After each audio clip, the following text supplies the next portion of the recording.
talos ni Jesus ang kalooban ng tao. Tingnan sa kanya nang makita nila ang mga kababalaghang ginawa niya. Subalit hindi nagtiwala sa kanila si Jesus, sapagkat kilala niya silang lahat. Hindi na kailangang may magsalita pa sa kanya tungkol sa kanino man, sapagkat talastas niya ang kalooban ng lahat ng tao.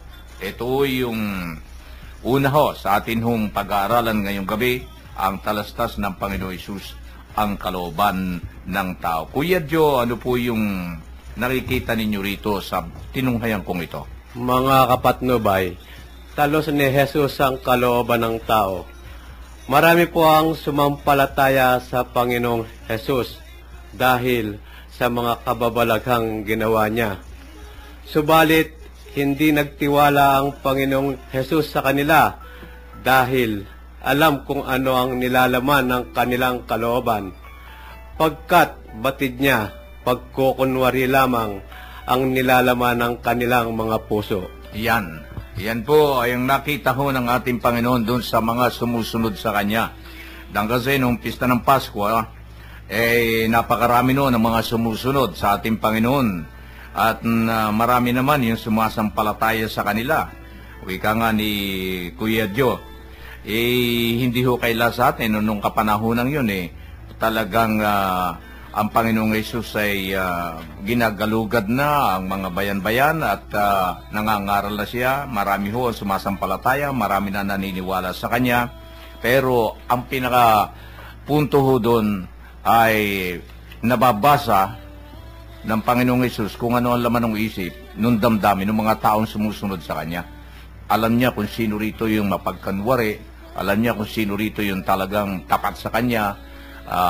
Yun ho ang kaibahan ng tao, katulad natin, doon sa tao nga, pero ang kanyang kaisipan, ang kanyang buhay ay talagang nakalaan sa Diyos at Diyos. Kuya Ben, ano po sa inyo? Katulad po nung nabanggit ko nung nakaraan, talagang sadyang malalim ang mga aral na ibinigay ni Juan, ang kanyang mga sinulat.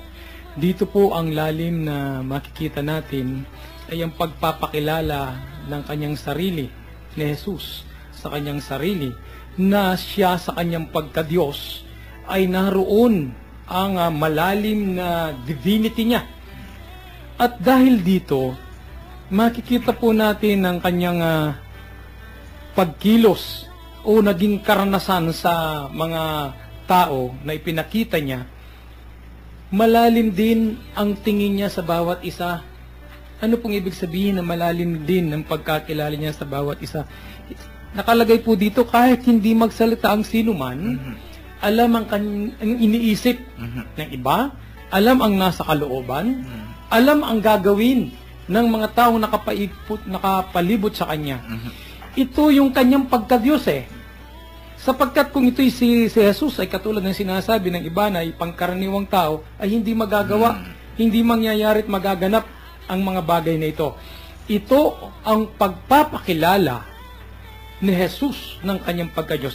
Pangalawang bahagi na gusto ko ritong maibahagi sa lahat ng mga tagapakinig, yung pong sinasabi rito na katulad ng binanggit ni Kuya Joe, naniwala lang ang mga tao na sumusunod sa Kanya dahil may nakita. Ito yung karaniwang ginagamit natin, to see is to believe na yung mananampalataya, kaya lamang nagigis silang tagasunod, kaya lamang sila'y nagtitiwala sa tao, may milagro.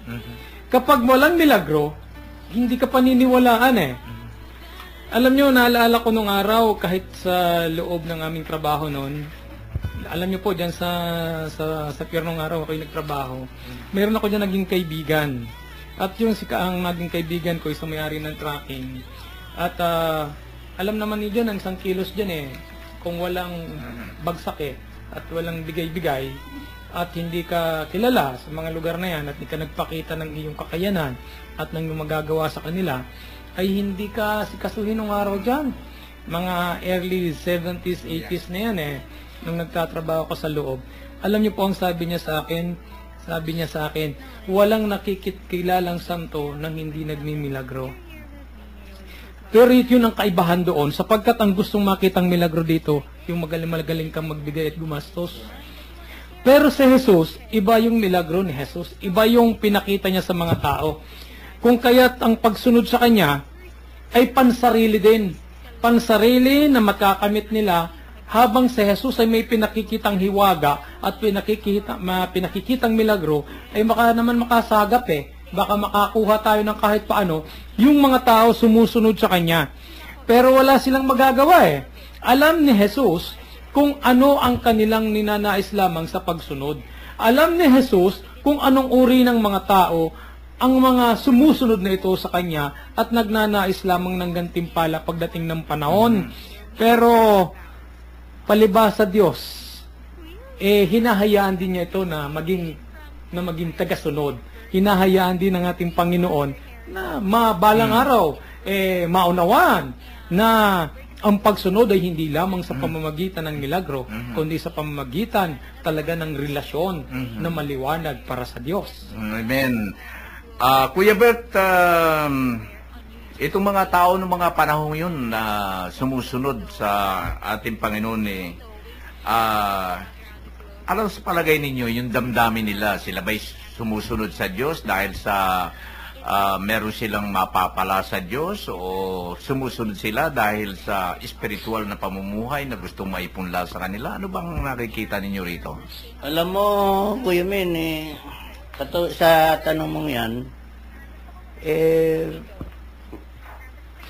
hindi siguro spiritual.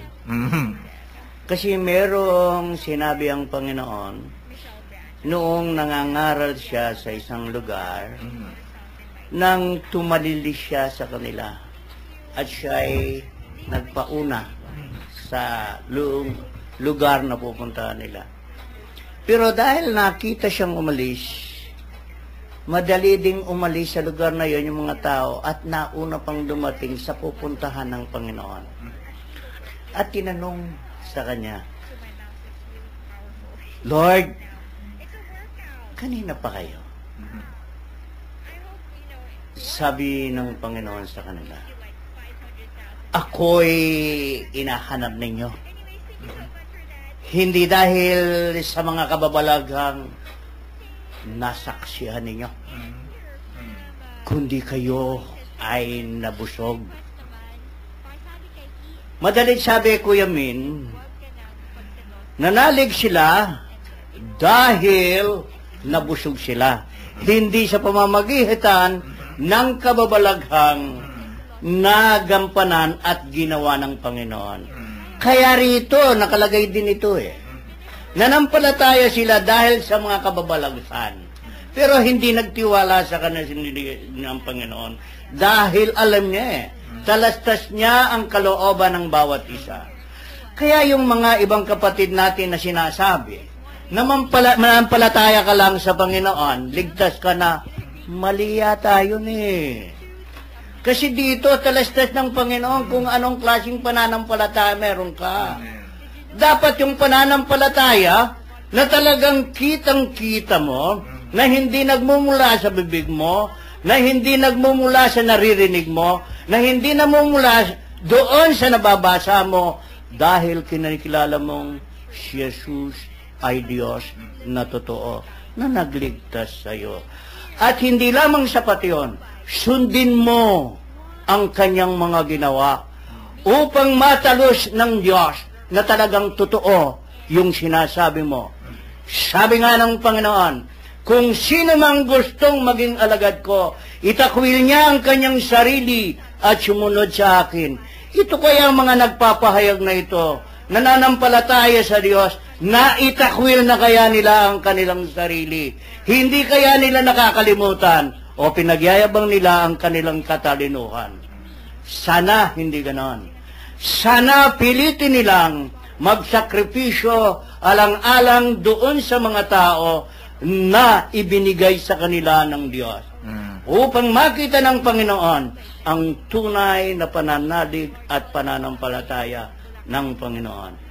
Hindi lahat ng naglilingkod sa Diyos ay tunay ang pananalig at pananampalataya sa Kanya. hindi lahat ng tagapagpahayag ng salita ng Diyos, lalo na yung mga matatalino, nagagawa nila ang kanilang sinasabi. Sana maghunos dili sila, na huwag silang humatol sa mga taong pinagsasabihan nila, sapagkat sa kanilang paghatol, doon sila hatulan ng Diyos. Amen. So, yan po. Talos ni Jesus yung kalooban ng tao. Kaya tayo bilang mananampalataya, wala pala tayong dapat ipagmalaki sa Diyos. Wala. Alam ng Diyos pala yung move natin. Yung mga iniisip. Yung motibo mo. Motibo, yung iniisip natin, yung pinaplano natin, yung gawain natin na tinatawag na hidden Hidden agenda. Hidden ko o Yung